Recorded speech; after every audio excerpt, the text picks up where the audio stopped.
everyone, it's Joanna here. One of the most common questions I received is how do I get rid of my belly fat? Well, I came across this article in Ideas Fitness Journal which basically explained the methods behind getting rid of that stubborn belly fat. It is a very detailed article, and so I am going to try my best to provide you with as much information as possible. So let's first start by understanding what makes up belly fat. There are three layers to recognize. First, visceral belly fat, which is also known as the deep fat. This lies around the organs under the abdominal muscles and can't be pinched.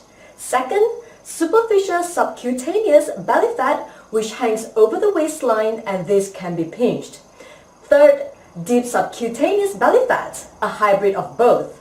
In this video, we will be focusing on the first two fats. Let's get to know them.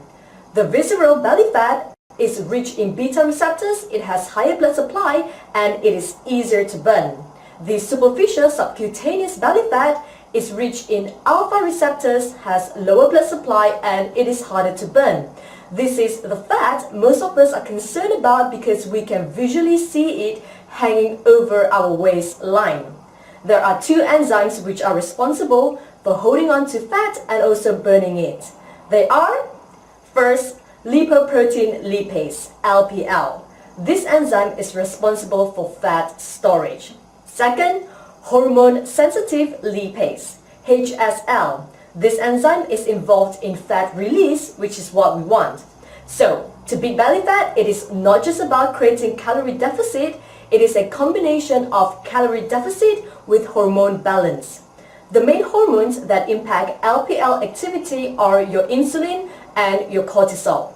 So, to simply put, insulin plus cortisol equals belly fat bullies. So how does insulin causes belly fat? When it comes to the brain, muscles and liver, you want the body to be insulin sensitive and not resistant. Being insulin resistant in these areas make a person unable to burn fat and sugar or to feel satisfied after eating. This is why many overweight people who are insulin resistant in these tissues tend to overeat because they are hungry all the time. How does cortisol causes belly fat? Well, excess cortisol in our body can drive us to eat more of the wrong foods more often, which means higher daily calorie intake and fat gain.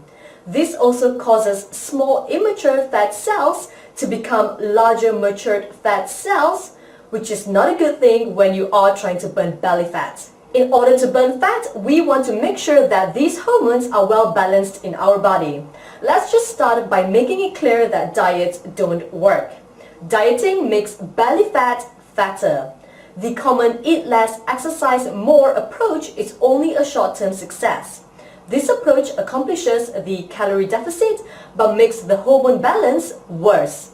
Remember, to burn belly fat equals calorie deficit plus balanced hormones. Just think of insulin as a starch and sugar hormone and cortisol as a sleep and stress hormone.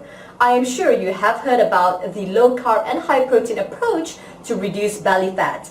This would work. However, a diet too low in carbs, which can cause low blood sugar, stresses the body and raises cortisol levels. Hence, you do not want a diet too low in carbs.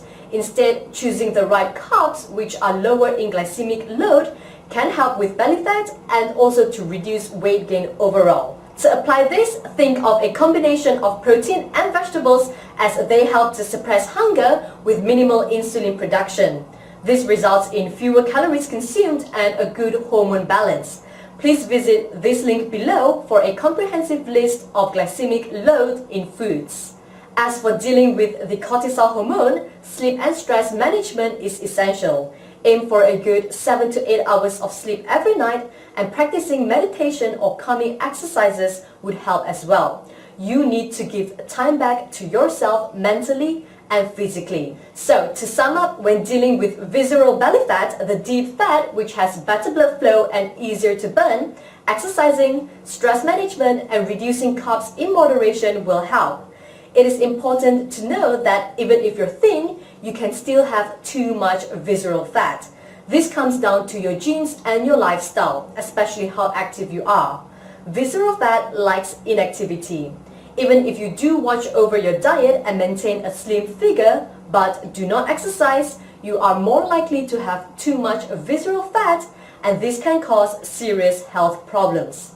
The key is to be active no matter what size you are.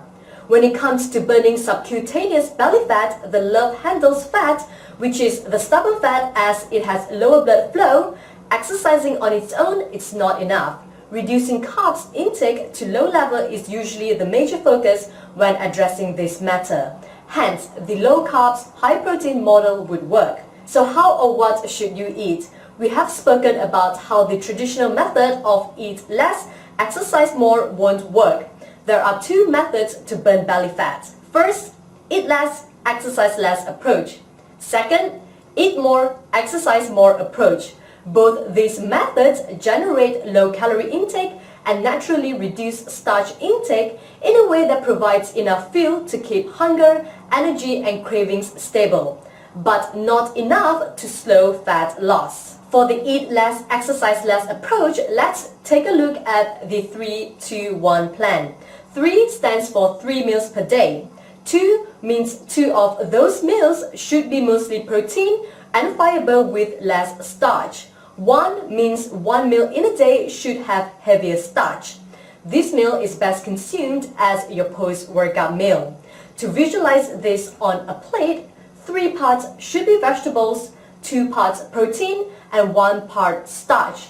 You can also think of this in terms of bites. For every 3 bites of vegetables, you have 2 bites of protein and 1 bite of starch. This 3-to-1 approach works well for those of you who are not heavy exercisers. I would say if you trained 3 times or less in a week, or you perform gentle light exercises. As for the eat more, exercise more approach, let's take a look at the 3-2-2 plan. This plan is for those of you who exercise regularly. 3 stands for 3 meals per day. 2 means 2 snacks per day.